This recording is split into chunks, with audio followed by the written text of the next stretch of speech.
Hello, everyone. Welcome to the Horror Room. I'm Travis Bruce, and today I have a special guest with us. He has a YouTube channel. Listen, this guy does a lot of things. He's big into the horror scene.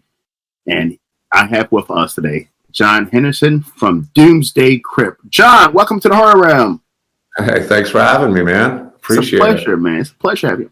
So tell us a little bit about DOOMSDAY KRYPT. Well, I guess I'll start from the beginning. I kind of fell into it. I was an 80s horror fan. I was born in 76. And then, we had the pandemic. I deal with special needs. I'm a live-in, and I take care of 3 guys with disabilities. And one of them was, we liked watching horror movies. And every time there was a mask, he was into scary clowns at first. And I started having somebody make a mask out of a $20 mask. I had somebody rehaul one. And after that, I started doing unboxings, and it's just kind of grown from there. Yeah, and I'm just like you. So I was born in 82, so I'm just a tad bit younger. But yeah, I'm a huge 80s horror fan as well. And I'm a huge horror collector. I mean, I like unique horror things. I mean, I'm looking right there behind you. You have an amazing Laurie Strode house. Yeah, that's by Vinny Cucurato. He does some amazing ones. He's even done with On Fire, like the Halloween Kills. He's one of the talented artists, creators that I deal with, and yeah, he's next level. I mean, it's spot on. If you have the right background, it's a little barren here because I'm on the convention road. Everything's packed up, and the rest of this month's pretty busy just with other things. And then Carolina Fear Fest in May, and after that, it's just busy until December. And yeah, and right now, it's crazy with so I'm a huge horror convention fan, and I try to go to every horror convention in the whole entire country. That's the goal for this channel. And right now, it is, if you're a horror fan, if you're a horror convention fan, I don't care where you live, there's a horror convention going on somewhere in your vicinity every weekend. And it's an amazing time. There's always, and if you've never been to a horror convention, even if you're not even a huge horror fan, like my parents now are into the bug of it. They'll be in Carolina, I think I mentioned before the stream, but they love to go. My mom just enjoys the environment, the people. It's everybody just comes together. It's one of the, I've been to Comic-Cons and stuff, and nothing against them, but there's something about horror conventions that is a whole different level and experience. It is. Yes. And you're going to be at Carolina Fear Fest. Which, I will be at Carolina Fear Fest. And it's a fun convention. I went to it last year, and one thing I like, so when it comes to horror conventions, one thing I like is that small field when it comes to horror convention. And when I mean that, it's it was an amazing convention because there was no long lines. I mean, there was a lot of people there, but there weren't long lines. And there was so many vendors there, which I love, and I love supporting the vendors. It was an amazing convention. Yeah, I mean, I've done from small conventions to larger conventions, and they're all fun in one way or another. Sometimes the smaller ones, like you said, the lines and the layout is big. It's like you said, there's always a convention going on, and big or small, there's always something to do. It's always fun. Like even last week, I went and visited my sister. I do a show with Brett Wagner, the Kemper Kill Leatherface from 2003. He did the Kemper Kill, and he was out there with Mark Burnham, the 22 Leatherface, doing a signing. So me and my sister went out there, spent time with them, had a great time, and and that wasn't a big thing, but it was fun just getting to know the people. Sometimes you get to know them on a different level than when it's really, really a busy kind of signing show type deal. So there's always a positive and a negative to any convention. Sometimes the lines, if you don't like lines, it stinks, but it's always worth it in the end. And you'll meet, really, it's the people. It doesn't even mean celebrities. It's like you said, the vendors. There's always so many cool, different people, the cosplayers. It's an experience. It 100% is. Now, how many conventions have you been to so far? Well, like I said, I started, my first one was Kansas City Crypticon in, I think 2019. And then there weren't conventions for a little while because we finally got back from COVID and the vaccines came out, and then everybody started getting it again. So everything shut down. It was right after. How many conventions have I done? I've been to quite a few now. I've been from Florida to Minneapolis to Kentucky to, I haven't done Texas yet. That's on my list to do. I was in Taunton, Massachusetts, which is my home stomping ground last year. You name it. I've kind of been lucky to travel all over, and that's been the fun part too. A lot of driving, but a lot of fun, a lot of different experiences. I can imagine, because you're in Missouri and you're talking about you're going to take that drive to North Carolina, and you were saying like a 16, 17-hour drive. I was thinking it was a 14 and a half hour drive. I must have been tired when I looked at the time, because I went and I'm like, yeah, it's like 14 and a half hours. And I saw 16 and a half. So you average in gas stops and stuff. It's a good 18, 19-hour drive. But you know what? I'm always busy with people. Like I said, I deal with special needs, and I do it. I was doing it 7 days a week for 3 years, just so I could keep building what I'm doing, but also give back to what I'm doing. And now I'm only doing like 4.5 days, which is a big difference. I don't know what to do with my time, so I might as well do more conventions, right? Exactly. Yeah. And that's my goal, man. That's my goal. I would love to like get a camper and just cruise through the country. That's my ultimate goal, is to cruise through the country and just hit up conventions every weekend. I would honestly love to be on the road, just going to conventions, just constantly, and being able to make. But honestly, it's not something I do to make money. It's more to support talented artists I've dealt with. I mean, from mask makers to sculptors. Like I said, there's not a lot around me, but artists that do some amazing work. We've even done the 3-eyed demon sculpt. We just got a file that the guy who did the Strode House is building. Like a whole, like he's like, this is going to be an epic piece. So it's really, really cool.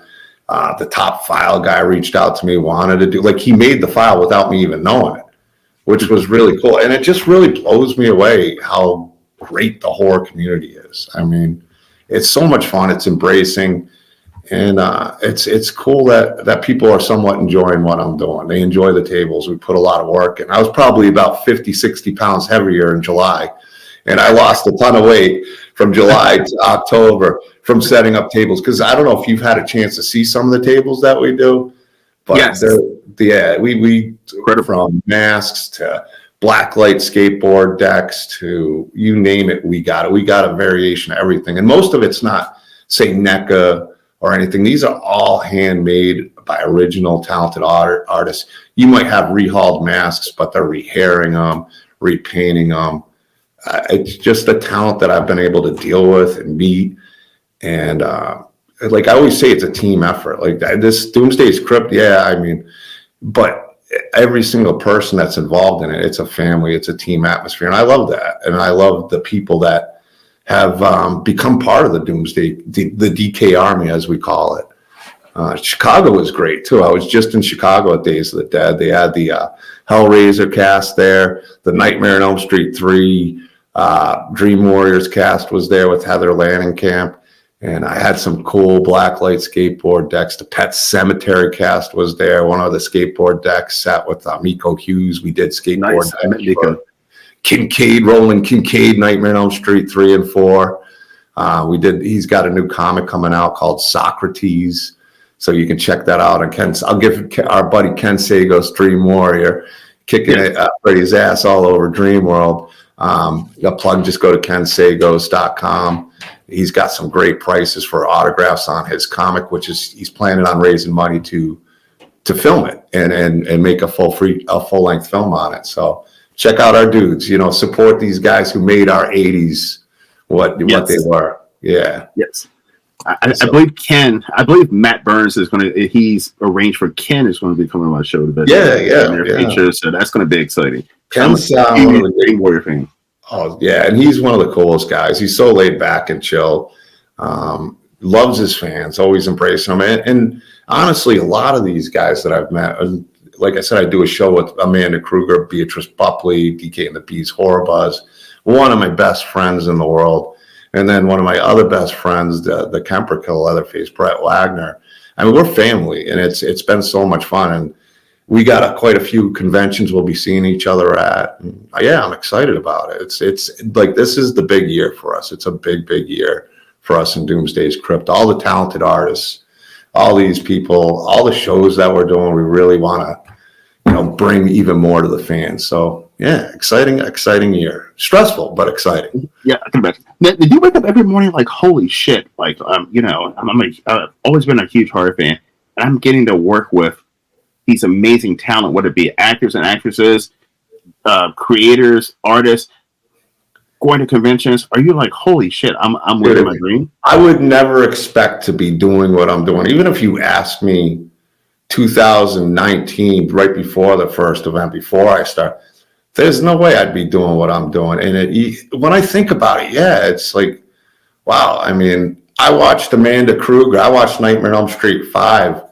on an early release because I cleaned movie theaters, and she was my favorite character in Nightmare on Elm Street 5. And here I am doing a show with her, and she's become like a sister. We're family. She even did the happy birthday song for me yesterday. And, Nice. I mean, we're genuine friends. And I think it shows on our podcast, like with me and Beatrice and me and Brett. We are genuine friends. And yeah, when you think about it, but I know them as people. I know them as friends now. Like, I know them more than Amanda Kruger or the Kemper Kill Leatherface. I mean, it's definitely, when you sit back, it's like, really, I mean, it's such an awesome past, such an awesome journey. And for me, it was something I think I needed in my life. I needed something other than work, because I've put 10 years and to dealing with special needs and everything. Gave up weekends for the last 10 years. So now doing these conventions even more, I mean, I can't even describe what the journey's been like and how humbling it is. And the fans and the people that it's just crazy, and the support we've been getting. Thank them very much. It's something you'd never dream of. You couldn't believe that it's happening, and I've just been so lucky, very, very lucky.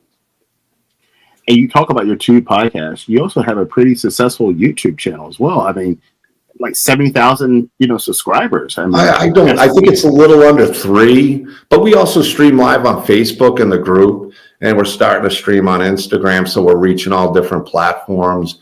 Beatrice will be streaming on our channel. We've been getting great responses. We've been getting great viewers. We try to do giveaways. Like, I'm a little late on this one. We did, here's another friend that I've met, Tamara Glenn from Halloween 5. Oh, I'll nice. be seeing her in a few weeks because I'll be at our wedding, and I'm going to stop and have coffee with her. Genuine friend. So this was a prize from last week I got to send out because I was in California. And then last night, the winner, but she'll be seeing us in Carolina Fear Fest, so I'm going to hold on to it so we can sign. I think it's Carolina Fear Fest. It's one that me and Beatrice are both at, so she can sign. I think she said Carolina. Yeah, she is at Carolina. There's when you got 8 cons, it's like, yeah, no, we got some cool stuff for Carolina. I'll be unboxing the guy Vinny who did the Laurie Strode porch behind me. We're unveiling the Return of the Living Dead. We got the warehouse and the tar man above it. So it's a really cool piece since Tom Matthews is going to be there. Excited about that. That's going to be a cool piece on the table. And we got a lot in the works for this year. Some real good popping pieces. But by the way, I just want to give Carolina Fear Festival a plug. That's going to be Memorial Day weekend coming up soon. So definitely get out to. Is it in Raleigh or is it in Wilmington? I think it's in Wilmington, isn't it? I just know it's in North. Wherever the GPS tells me to go, I'm not exactly sure. I'm 99% is one of the two. Was this in Wilmington or Raleigh? It's one of the two. I think it's Rolland. I want to say Rolland, but I'm probably wrong. Yeah. I've gotten to the point where I just go, okay, it's here. It's all right. This amount of hours away. Let me see if I can get a table there, kind of deal. I just know the state. It's in North Carolina. Yeah, just I know it. that. Yeah, I think it's near Fayetteville. But I'll be joined by Carolina Kiwi mask maker James Shaver. I always allow people not allow, but I invite people to the table. Ann Myrna from Steve Woods. She works Acrostar Films was there, and we promoted her and what she's doing, and she was able to sign. Brett sat at tables with me. Beatrice sat with me at Crypticon last year. And I'm always open, whether it's an indie filmmaker or one of the talented people, come sit down, come showcase, because it's not about me. I set it up. It's about us. Like I said, it's really important to me to have that team mentality. And, these guys are so talented. They deserve these shines. I have so much fun. It's being like, oh, Vinny Cucurato did this, or Lonnie McCullum did that, or Michael Toth did this. Like, it's fun just sitting at the table and being able to talk about these guys' work. So anytime they want to come sit down with me, they're more than welcome. I mean, it's always there for the people, because this is about all of us experiencing this journey. I love it. All right, so I do have a controversial question about horror conventions that I did have. Okay. I've noticed. So listen, I've been going to horror conventions since the early 2000s. So I'm always been, and horror conventions back over the years have been this small niche thing. Like it was somewhere that true horror fans had a place, and I've just noticed more and more with horror conventions. They're trying to get bigger and bigger and sell more tickets, make more profit, where they are attracting guests that are not necessarily horror guests, but they're trying to get casual fans or fans of the thing. And it's just getting so big, and there's so many horror conventions. There's one who was saying every single weekend. But I feel like that's taken away a lot of, they're getting bigger and bigger guests too. I feel like that's taken away a lot of the attention from the vendors there, and the vendors are the backbones of the convention.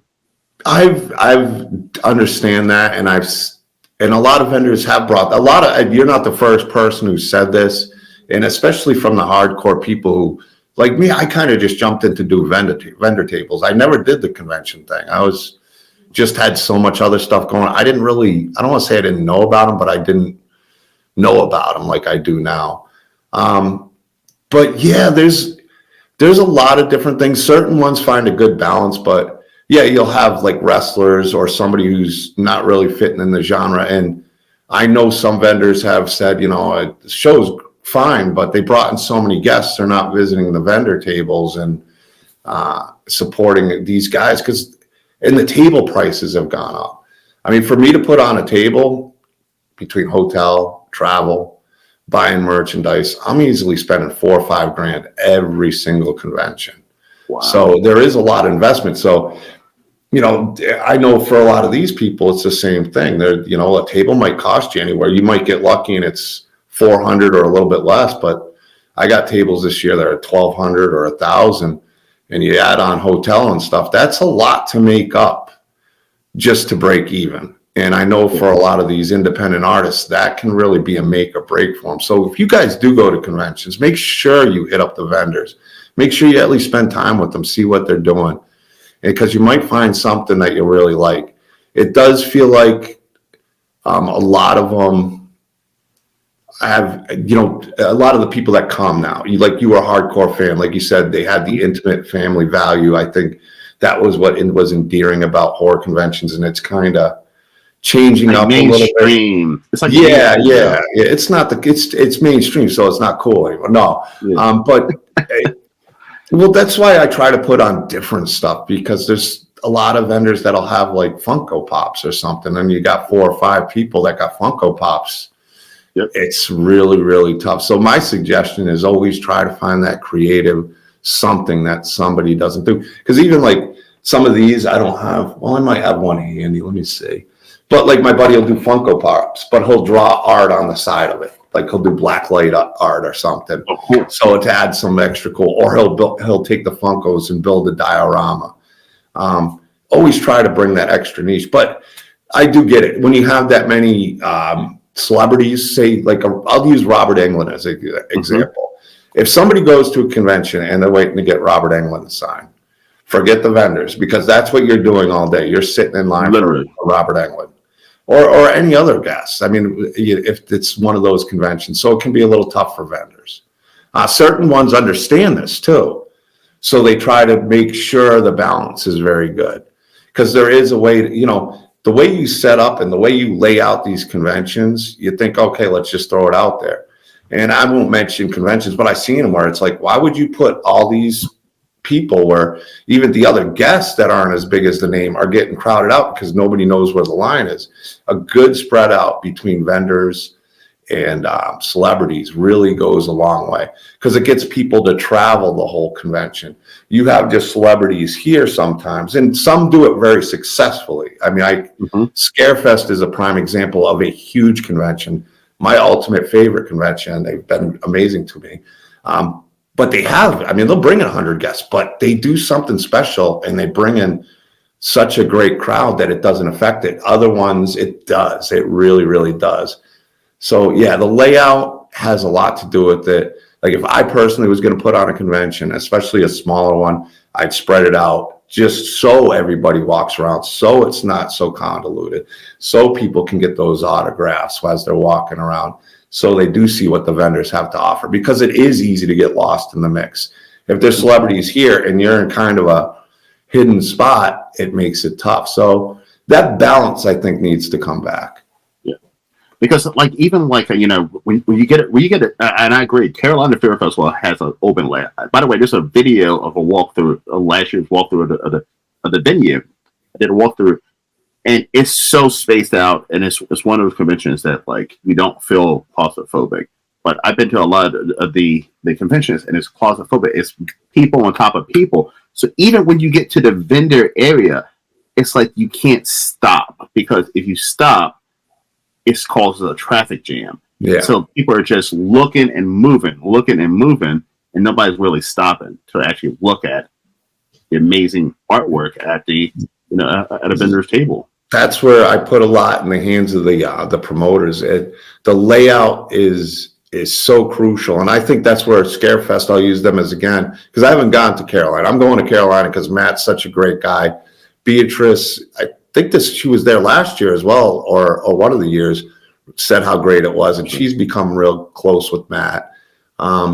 Or Brett was there last year. One of the two were there last year. Brett was definitely there last year. Okay, Brett was there last year, so that's why he's not there this year. And he's like, yeah, it's a great event. Both Brett and Beatrice love Matt. Matt's one of those guys who's just likable. He's got his hands in everything, indie movies, because we're big supporters of the indie community here as well. I know you are. And those are some of the most fun things. And you'd be you should some of these indie movies got hardcore fans. I mean, they bring in people. People will travel to see them. They're like, wow, I didn't realize. Like, I know, and I think like they're great and stuff. But the amount of response and love that they get is fantastic. So if you are an indie filmmaker and you have thought about doing a convention or small table, it's never a bad idea, because it really does get your name out there. And there are those hardcore fans looking for those indie movies. I agree. And that's something that I tell a lot of indie filmmakers, especially newer ones. I tell them, I was like, have you thought about doing horror conventions? Because I've bought so many indie horror movies at horror conventions that I never heard of. I mean, that's what Damien Leone and the Terrifier guys were doing. The first Terrifier, they were at horror conventions all throughout the country. Marketing, man. Yeah. Especially as an indie filmmaker. That's why I love, like, at my tables, I leave it open. I mean, it's artists of all kinds. That's where I leave it open. And if there's an indie filmmaker that's around and they're available and they can sit at the table and they've become friends of Doomsday's KRYPT, I always welcome at the table, because I usually get a big area and there's always enough room for family, always. So if I can help in my way, it brings me joy as well. So I'm a guest, and I'm coming to Carolina Fair Festival or any convention that Doomsday's KRYPT is going to be at. What can I expect when I walk up to your table? I just set it up, and I've got a pretty good at setting up. But you're going to see some. I mean, I hate to, like, I'm not one to talk about myself too much. So, but I will say we put on some really, really cool, different tables that you probably don't see at most horror conventions. We try to do something real different. You'll see blacklight skateboard decks, blacklight cutouts, blacklight art. You'll see a Michael Myers on top of the Myers house. That's a good, the full bust, life size. We got some big things in the work. You're going to see amazing art prints. Like, we try to have from, $10, $20 items or around there to, more expensive items, that there's really a variety of stuff. So what do you see at the Doomsday's Crypt table? A whole lot of incredible talent. I really feel like some of the top talent in the horror community. It's like the indie people that maybe you haven't heard of, but when you see the work, it's like, this dude's amazing. This guy is amazing. This work is incredible. I mean, like even this house, I'm going to be real careful with it, but I'll bring it up. This is signed also by a bunch of them. It kind of absorbs through because it's foam, but even if you look at that, all the detail, and it lights up. I don't have batteries in it. You put it in the dark. You put it in a NECA figure with Myers and stuff, and you have the right atmosphere behind it. You wouldn't know it's a spot. Like this guy, I want to get him into doing almost Star Wars type practical effects. Yeah, small scale models. Because I do plan on getting Doomsday's Crypt into. We're working on films. Like I do want to get into filmmaking, and I'd like to also grow where. Indiegogo's out there, but I think there needs like a horror specific fundraising thing. And with me being on the road, maybe Doomsday's Crypt kind of crowd fundraising support with all different items for perks for these movie makers to help them finance it and make it a real business where the money's there. I don't like making money off people. I always say I want to make money with people. I don't like making money off people. I like making it with them. So I think something like that, supporting the indie films, could be a very, very positive and good thing for the community. And that's where guys like Matt are great. Yeah. I mean, he's doing some amazing things. Matt is doing amazing thing. I mean, he's definitely because I have so I've been doing my show for a year, and I have a lot of incredible individuals in the horror who refer guests to me, and they're like, hey, this person is amazing. I think this person needs to have a spotlight shine on them. And I'm always down. I never, so people ask me how do I determine who's going to be on my show? And I'm like, are they in horror? Are they a horror creator? And I'm like, if the answer is yes, they have a form on my show. I don't care how big or small. I think that every horror creator needs a spotlight. Everybody from the small one to the big person. And you know what? The small ones, for them, it's a big deal. And if you are, those are my favorite people too. I've had some amazing independent filmmakers that may be in their first or second films. And, as a friend and a fan of theirs, it's great to watch them grow as filmmakers. So I love what you're doing. So I am a fan of your show. So I gotta give you a lot of props there. All the support, like channels like yours that are interviewing these people, bringing them on. I'll suggest some great ones for you after the show too, like Acro Star. And I also had a guy named Bill D. Russell with me in Chicago, and got to shout out the people who've already helped me because it's a big deal. Travis Kuhn is ready to travel all over to help me with conventions. He helped me big time in Chicago, which is a big deal when you're on the road. The tables I set up, I really need help, especially at almost 50. I don't want to be setting up these big ass tables by myself. I've gotten good at it. I just know what I got everything organized. I got a good idea. I'll see a spot and I'll be like, all right, this is how we're doing it. Let's go. So that's been helpful. Experience definitely helps, because when I was first doing it, it was kind of like, what am I going to do with all this shit? I bet. Yeah. But it's, so shout out to them, Bill D. Russell, he's a great guy, Ann Myrna, Steve Herman, Peter Anthony's out there, Roseblood, he's doing the movie Laugh. There's so many great. I had Peter on my show last month. Peter's great. Yeah, Peter's one of the coolest dudes ever. I'm a big fan of Peter, and I'm excited for him in his future. He's another one who just, a lot of it started for him at conventions, meeting people. And then he started working with, I believe he worked with Jason Brooks on Vengeance. And then he did Roseblood. And then he did Vengeance 2. And if you haven't watched Vengeance yet by Jason Brooks.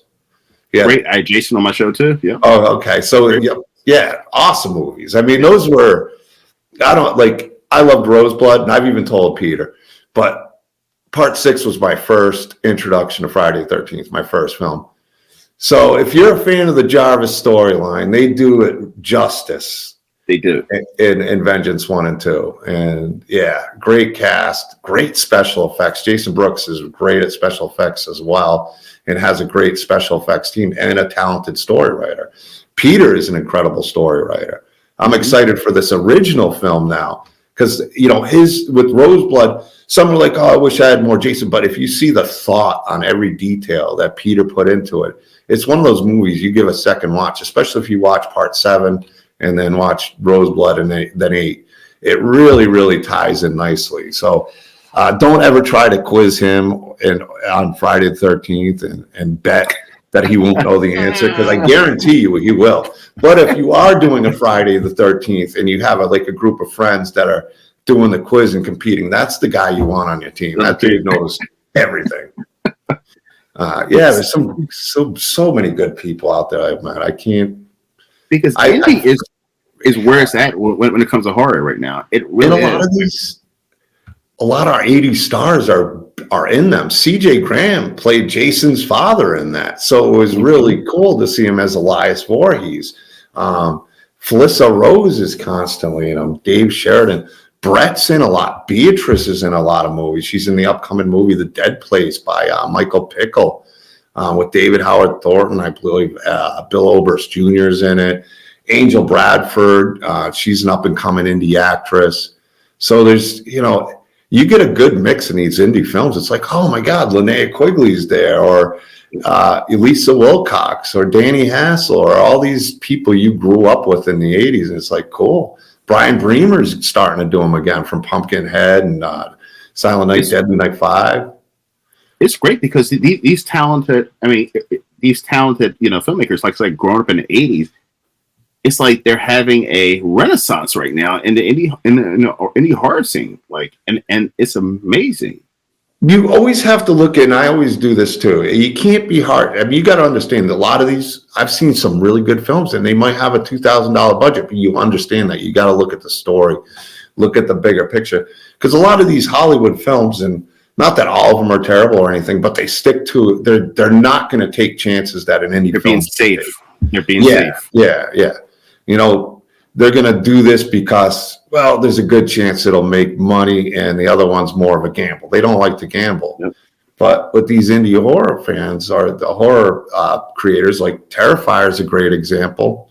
Look at what they're doing. I really think Peter Anthony's going to be the next one out there and Jason Brooks that people are really going, wow, these guys, the mainstream's going to really know who these guys are. Really, really incredible. Yeah, there's just so much in horror. There's so much. So going back to horror convention, what has been the horror convention that you went to that you're like, you're going to go to every single year? Scarefest, Lexington, Kentucky, hands down. Every year, no matter what. Listen, they're a huge convention and they've become family.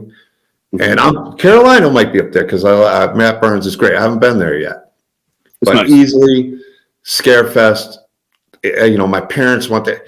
Brandon, who's the owner there, Brandon Griffith, and Adrian Deacons-Elder, who's the event coordinator. She's the director. She brings in the guests. My parents came. Brandon stopped what he was doing to make sure they came in like red carpet style. And, they've been nothing but so good to me.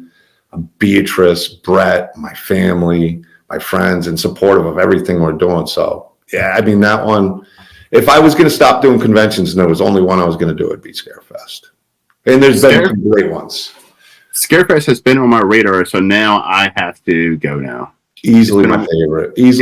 And there's been good ones that I've been to. Don't get me wrong. I've gone to KRYPTCON. I've had amazing experiences. And it does by no means is a knock on any of these other conventions, but Scarefest somehow keeps the family atmosphere on a large scale of an event. I mean, it's not, say, Planet Comic-Con is huge, but it's big. It's big for a horror convention. I think last year they had like 90 guests.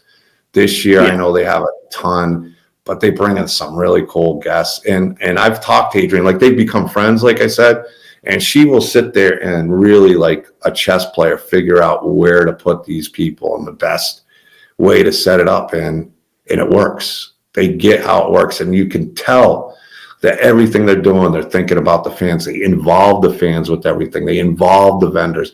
I think sometimes that gets lost in some conventions. You think about the guests, but you forget about the vendors, because without the vendors, there's no show, because they're the ones who help finance it.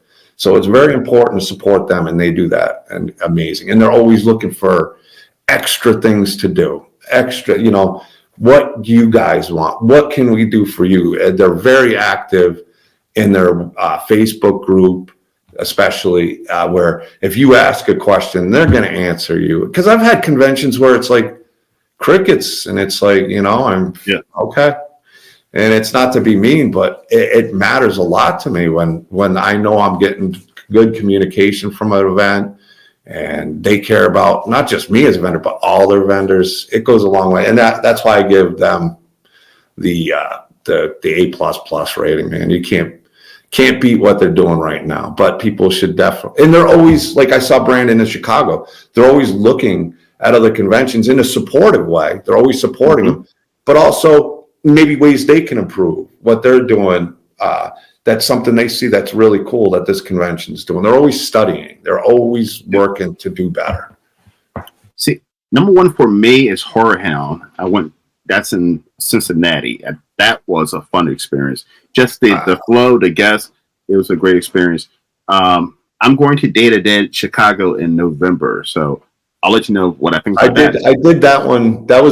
I'm not going to this one, I don't think. But yeah, they do a nice job. They got some good guests. But Carolina is my second favorite, by the way. Carolina and North Carolina is my second favorite. But there is one that is going on its second year, and I went to it last year, and I did a walkthrough. That's a sleeper that no one knows about. It's the South Carolina. It's a South Carolina horror convention. South Carolina horror convention is absolutely fucking amazing. It is huge. It's the convention center where the Gamecocks play. They have the whole kind of convention. The owner is there to greet you as soon as you walk in. It's just a organic convention. I mean, they even have like a haunted house, a haunted attraction in the convention that you can go through. So it was just an amazing experience for us. Now, they didn't have a lot of big name guests, but they had Felissa Rose, but it was just a nice small feel in a big venue.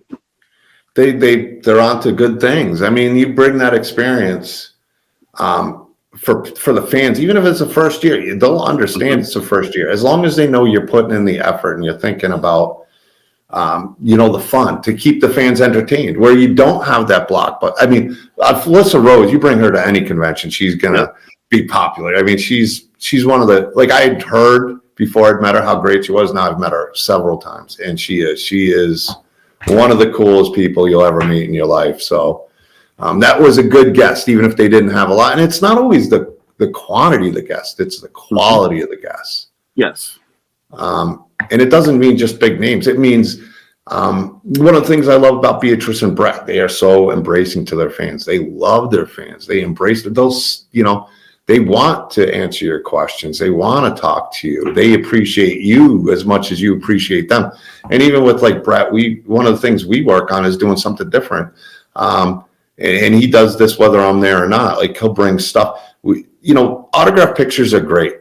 But everybody does it. He does something different. He'll have something. He'll bundle up and throw in an autograph picture with something. We always want people to get their money's worth, because we know how hard it is, and it's tough times for a lot of people. So if they're spending their hard-earned money, you want them to go home going, you know what? I got my money's worth. I do not regret this for 1 second buying this. And I think they do a good job of that, and they really do embrace their fans. So I always enjoy just watching them. Like certain guests, even if I'll just watch what they're doing with their fans, it's like, man, what a cool dude. Like Mark Burnham's one from 2022 Texas Chainsaw. Nice guy. I ran into him last week, had dinner with them, and really became good pals. Him and Brett were doing a signing. But he'll sit there. He wants to talk to you guys. He loves to talk to you guys. He loves to answer the questions. It's not every guest does, sometimes it's those guests that are the ones that make the big difference and make your day at a convention, because they will genuinely make you feel like you're the coolest person in the room. They'll genuinely have conversations with you, and they genuinely enjoy them. So yeah, those kind of guests are good. Felicia's a perfect example. See, I don't have to meet Felissa because I interviewed a lot of filmmakers who have had her in their movie, and I'm like, boy, I have to meet her at a convention. How could she be that nice? You're full of it. I mean, she is that nice. Yeah, and I would love to have her for an interview. I mean, I think it would be an amazing interview. She'd be awesome. I know Beatrice has talked about having her on because her and Beatrice have become great friends. And Scarefest, another thing, they did bedtime stories. Her and Felissa did bedtime stories, and that was great. Like, they do a lot of fun things, but she's like that. She's always trying to do, if the fans love it, great. Like, I got a whole bunch of pictures she signed, and it was when I was new. It was my first year at Spookala. It was the first year of Spookala, and she was a guest, and one of my friends was friends with her, and I had a bunch of original art by, or an original piece made of Felissa Rose that I still got to get out there in 100 prints with a few different variants of blood and color. But she signed them all and gave me, she's like, I want you to do well with this. And she was, I'll just put it this way. She was very generous on her signatures for me, and it really helped. And I can't wait to release it, but it's hard to do it when she's there. I'm not going to do it when she's there. I can't, but I see her a lot lately, but yeah, she is that great. And there are a few guests that are like that. Bill Mosley's another great guy to me. I hear Tom Matthews, CJ Graham, all these guys are so. Brian Bremer is one of the great ones to me. Heather Lanningcamp's amazing. I still got to be Heather. I mean, but she's always there with Robert, and so you have a choice between which line to stand in because they both have long lines. So so you got to play a game of like, whose line am I going to stay in for 2 hours? It's going to be, but like next time Heather is, I mean, she's definitely on my to-do list to meet because I need her autograph. I need that picture. I need to meet her. Well, the online store is going to be opening for me soon, and I got some Nightmare on Elm Street. I don't know if you've seen it, but if you check on the Facebook, even my background is the Nightmare on Elm Street. I want to get Roberts on it because, I got all the Dream Warriors, Heather Langenkamp on both boards. Got to get that done. But yeah, we got some really cool autographed items. I got some real Freddie gloves she signed, so that'll be out there. But she's one of those people you want to meet. She's one of those people you want to meet. She is very sweet. I was lucky in Denver at KRYPTCon. She was literally right next to me. So that was cool. And I guess I was nervous because I hadn't met her before. I'm like, I should ask her if she wants a Freddie head or something. I don't want to bug her because she forgot her banner and everything. But I guess her handler came over and said she really loved the three-eyed demon, the sculpt of this that my buddy Josh Lucas did. And she was like, who's that? What is it from? And I thought it was cool that she thought it was that great and made a comment about it. But she was sweet as could be. She was so nice. I finally had the nerve on Sunday to go up because I didn't want to go up to her and like, she's sitting right next to her all weekend. Like, this fucking. So I waited till Sunday towards the end and I had her sign a bunch of things, and she couldn't have been nicer. Honestly, most guests that I've met, they're really good. There's been very few I'd be like, whoosh. Yeah. There's only been three. There's only three, and I would never tell people who those three are. I'm the same. If I don't have something nice to say, I won't say it at all. But like Robert Englund, I never paid a dime. So one of my profile pictures is a picture of me and Robert Englund and myself taking a shot together, right? Oh, nice. And I was at a horror convention. I was staying there for the weekend at the hotel, and I went down to the bar one night because I was definitely prepared on Saturday to stand in a long ass line to meet Robert Englund. And I was sitting at the bar, and he comes and sits like right next to me. And I look, and it's like Robert Englund. And I was like, oh my God. And we sat there to talk for about an hour. He bought me a shot. We took a picture. I was like, wow, this is more of an amazing experience than waiting in line and talking to him for like 2 minutes and paying $200. Like this is so much more. This is an awesome experience. I got to take a shot with Robert Englund. I mean, it was so amazing.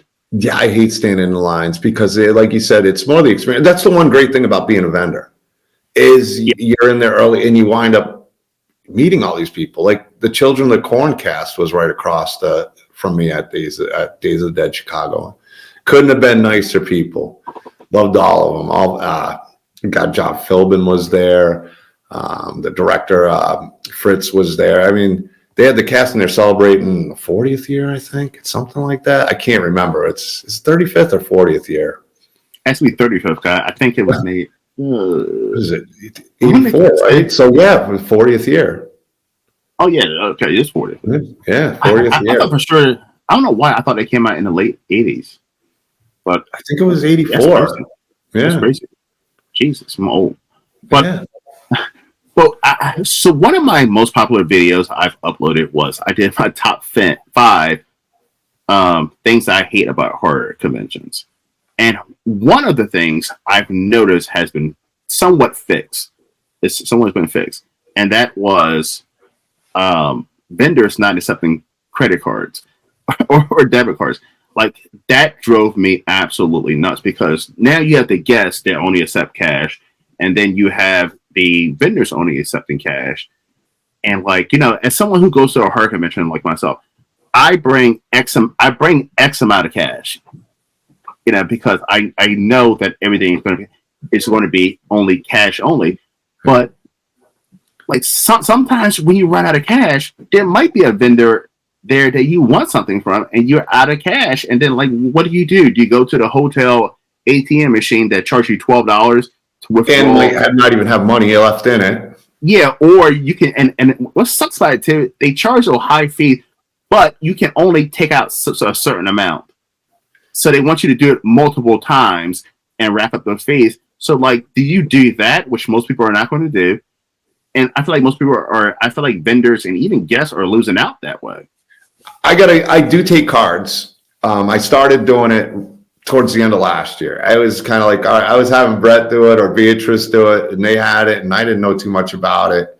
So I finally broke down and did it. The only issue with that is I got to get one that plugs into the phone because Wi-Fi in these places are total trash, and it's it can be a pain in the ass. And then you're trying to type it in, and then I had to return money a few times because it said process didn't work, and so we do it again, and then that worked, and then they get charged twice, and it's like no big deal. I'll always return somebody's money, but yeah, I need something that's not Wi-Fi to the. It goes straight to your phone. Yeah, something that plugs like into the mic, but I don't. The problem is on my phone, I don't think I have a mic plug-in. I was looking for it. It only does Wi-Fi on my phone. But they have the squares. That's what I got, but they don't. I couldn't even get a signal good enough to do it. I have 2 different card readers, but yeah, that's the only trouble. But there's the square. But they have the square. It goes right into your USB. They have those too. Oh yeah, the ones that plug right in. I just got to get one that plugs into the charger area. Yeah, I think they got those. So that's what my plan is. Because Chicago, it was. I don't want to say a disaster.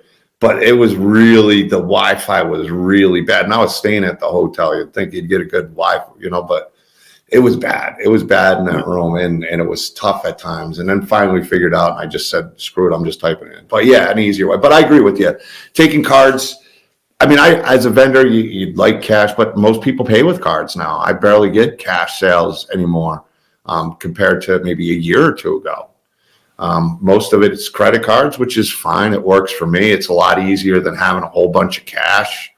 And so yeah. So and you are right. Most people take the credit card things now. So you fixed the problem. You are the one who fixed that problem, Travis. So everybody thank Travis for his amazing work to make it happen. But it is something that is. Now, if people can only fix the other 4 things, that'll be amazing. Oh, what's the other 4? Now I got to hear the other 4. You want to hear? All right, listen. See, and these ones got me in. I got a lot of fucking trouble with these. The other one was the body odor thing. Some people I feel like don't even shower before they come to a horror convention, and some of these horror conventions are in big facilities where they don't have the best ventilation, air. It's summertime. Like, you cannot come funky to a horror convention, and especially when it's wall to wall people in lines. Because if you get, I'm not saying it's the majority of people there, But you get that 25% of the people rolling in there funky, it amplifies. And have plenty of gum, especially if you're talking to those celebrities. And that's on there too, because I did a video on 5 things you should bring to a horror convention, and gum or something for your breath is on there. Yeah, because you can get dried out pretty quick there.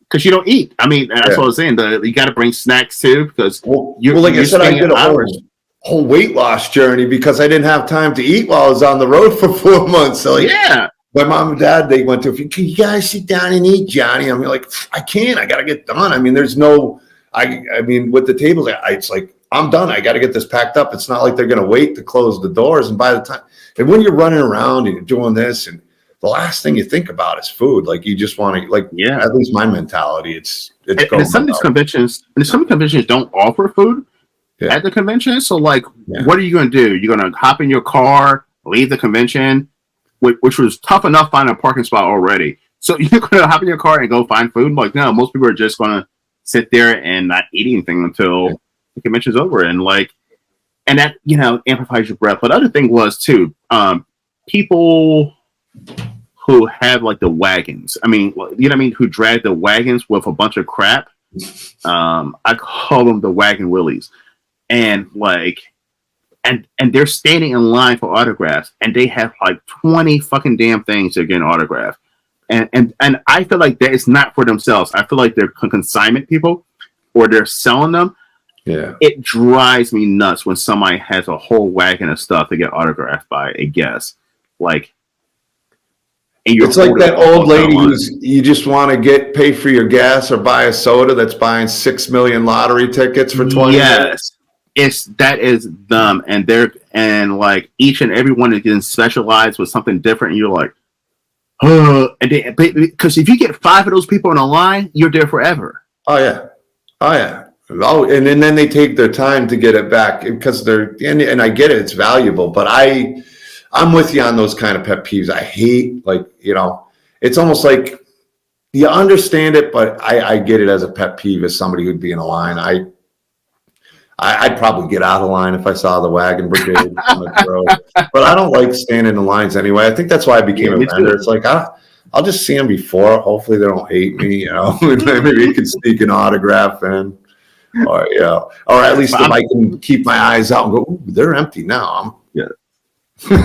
Damn it, somebody got in line. I don't even like to wait for one person. I'll come back later. but I mean, watch the video. The other ones, I mean, there's some good ones on there, but but it was a controversial video because some people got pissed off with something. Really? Well, you're just stating facts. I mean, especially like the body odor one. People are like, well, I'm American. It's my right free will. Stink. If I want to come to the West Coast stinking, I have the right to stink. I'm like, you do. It's 100% true. It could be strategy. Listen, I didn't stinky guy. Strategy on their part. Nobody's standing in line with this guy. I went to a horror convention, and Dick Warlock, Michael Myers from Part 2. Still got to meet him. Yeah. And amazing guy. And the line was pretty long, right? And there was this guy. He smelled like a bag of ass. Like, he stunk so fucking bad. And he was standing right in front of me. And this guy literally walked to the front of the line, literally skipped the whole entire line, got a line, skipped the whole line, went right in front of Dick Warlock. And no one complained. No one said, oh my God, we doing skip a line. Everybody was like, thank God he's out of line. Because he was using strategy. Yes. Oh my God. Let's get this guy out of line. Let him sign so we can stand in line in peace. He smelled so bad. I was like, how can sprayed him early fart spray, It's a Saturday morning at like 10 o'clock. Like, no one is smelling like that unless you left the house smelling like that, Yeah, I've run into a few of those. It can be unpleasant, but luckily I'm usually behind the table, so that's true. That's right. I get my 6 foot space if I need. It's those lines, man. It's those lines. You stay in a long line and you got a stinky person in front of you. It's the worst, man. It's the worst. Yeah, I don't think if I wasn't a vendor, it'd be hard for me with conventions because I do take my special needs individuals, huge Star Trek fans, and there's always a horror actor who's been in Star Trek stuff, so that's been great. Mm-hmm. But we met Brent's Brent Spiner from Star Trek: The Next Generation, Data. So I'm not a huge, but that's the only time I stayed in line for 6 hours. But it was worth it. He was a nice guy. It was worth it for my guy. But I'm not a line person. I'm not a line person at all. So that's why it's great. Like vending kind of fits me. And it's like, well, I got to bring something cool. So that's kind of, I think, how I got into vending, just to avoid lines and not having to stand and having a seat. Well, if I'm going to a convention that I know that you're going to be in, I'm going to come in and help you set up the Hey, table. man, you come to a convention. You're at a convention I'm at. You come hang out, dude. You can come hang out. Yeah. I'm serious. I always invite my pals to come. Most definitely. So I can skip the lines. That's really amazing. Dude, I'm all over. You go to a convention that I'm at, you come hang out. I mean, just sit and chill at the table. We usually do that. Like I said, the AcroStar people were there, and Myrna and Bill D. Russell, who's an actor. They hung out. A bunch of different indie actors came through, and come sit, hang, chill, need a seat, come sit.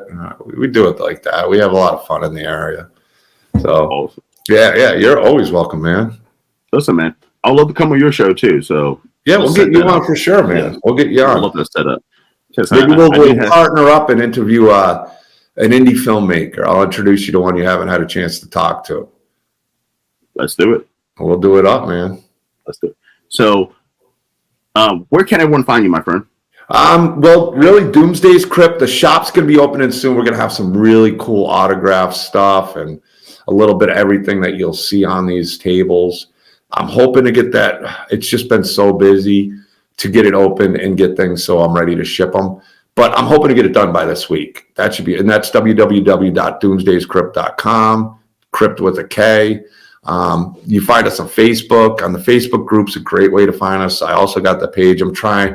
The way Facebook is set up, it's just sometimes I forget to post it on the page, but the group's more interactive because you can post there. You can post your shows in the group too, and also YouTube. I'm on Instagram. I'm trying to get better at that. I'm on TikTok. I've loaded some things, and for some reason it gets tons of views, but I just don't do. I always forget about TikTok. Me too. But I'm on most of the platforms. I'm easy to find. Facebook is probably the best way to find me. And you also can find him at Carolina Fear Festival. Carolina Fear Fest, and you check out the group. You'll see. I'll keep you updated on all the conventions. Right now, we got 8 strong, 9 and 10 in the works. So 2024 is going to be a big year. Are you doing any on the East Coast this year? Just Carolina. I did Taunton last year. Joe Souza. If anybody's by the New England area, go check out Monster Expo 3D. Good convention out there, good people. But next year I want to do maybe Connecticut. What is Mad Monster out there? My guy Vinny, who did the Strode Porch and stuff, is out there.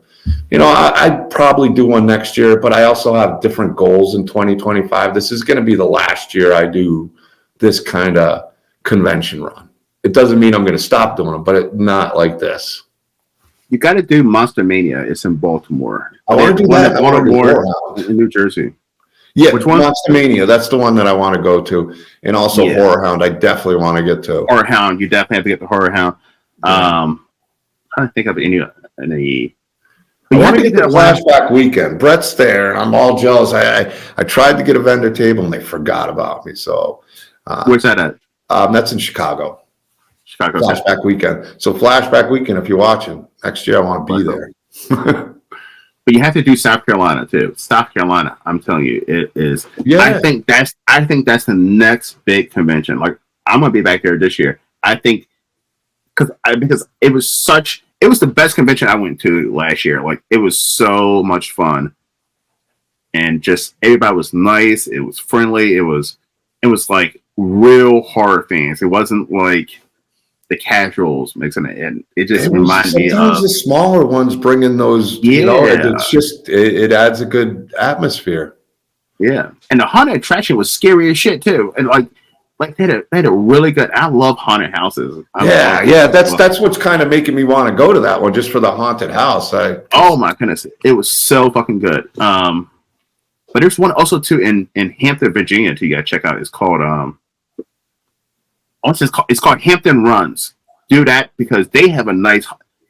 It's at the convention is at a haunted house. Like it's fucking cool. So the Yeah. haunted attraction is open as well as the actual convention part is pretty cool. I'd love the East Coast is so good, but it's so I don't want to say it's tough to get to, but it's an easy 2-day drive for me because Yeah. well, I usually do it in one drive. I always go, I'll stop, and then it's like I'm just going, man. I just keep going. Once you just kind of get in that zone, and then the last 2 hours you're trying to keep your eyes open because your adrenaline and the monsters are running out. But I do plan on trying to get to at least one East Coast next year, even if I'm flying in just to do It's a small expensive. table. Yeah, The East Coast conventions are I like them, but they're expensive. I don't, especially Upper East Coast. Once you start getting to Maryland and Pennsylvania and New Jersey and New York, it gets really pricey. Yeah, that's the tough part. Like California would be another one, but that's another one that's just so pricey. So, but I will fly out. Like, I know enough people now, and you meet them all over, especially from traveling. And I've said, hey, I'm going to do I'm just going to fly in, maybe do a small convention or something, or a small table. I'm going to send some stuff. We'll sit there, market Doomsday's Crypt, market the online shop. And I might do some of that next year, but setting up the big tables, I don't know if I can keep doing it. It's fun, but it's just so much work, and I got other goals to keep growing next year. Yes. But thank you so much, man. John, listen, it's been an absolute blast, man. I hope to see you soon at some of the conventions, and I'm looking forward to being on your show. Like I said, you any one of them, and I got a table. You come hang out. We'll promote your show too. Awesome. Well, listen, everyone, thank you for coming to the Horror Room. I'm Travis Bruce. That's John Henderson. We'll see you guys next time. Take care.